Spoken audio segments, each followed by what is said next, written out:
They sought it with thimbles, they sought it with care, they pursued it with forks and hope. They threatened its life with a railway share, they charmed it with smiles and soap. But the barrister, weary of proving in vain that the beaver's lace-making was wrong, fell asleep, and in dreams saw the creature quite plain that his fancy had dwelt on so long. He dreamed that he stood in a shadowy court, where the Snark with a glass in its eye, dressed in gown, bands, and wig, was defending a pig on the charge of deserting its sty.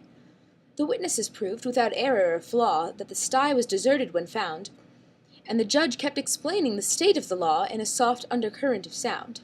The indictment had never been clearly expressed, and it seemed that the Snark had begun, and had spoken 3 hours before anyone guessed what the pig was supposed to have done.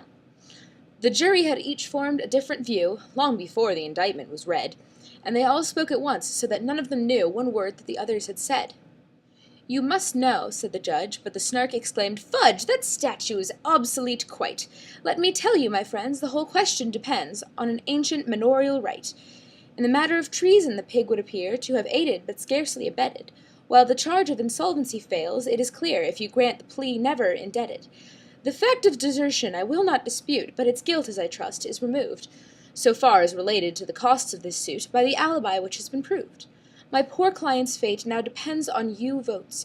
Here the speaker sat down in his place, and directed the judge to refer to his notes, and briefly to sum up the case.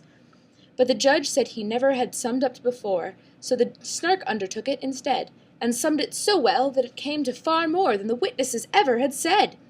When the verdict was called for, the jury declined, as the word was so puzzling to spell, but they ventured to hope that the Snark wouldn't mind undertaking that duty as well. So the Snark found the verdict, although, as it owned, it was spent with the toils of the day. When it said the word "guilty," the jury all groaned, and some of them fainted away. Then the Snark pronounced sentence, the judge being quite too nervous to utter a word.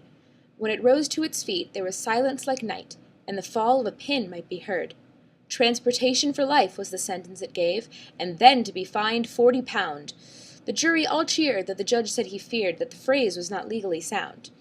But their wild exultation was suddenly checked when the jailer informed them with tears such a sentence would have not the slightest effect, as the pig had been dead for some years. The judge left the court, looking deeply disgusted, but the Snark, though a little aghast, as the lawyer to whom the defence was entrusted went bellowing on to the last. Thus the barrister dreamed, while the bellowing seemed to grow every moment more clear, till he woke to the knell of a furious bell, which the bellman rang close at his ear.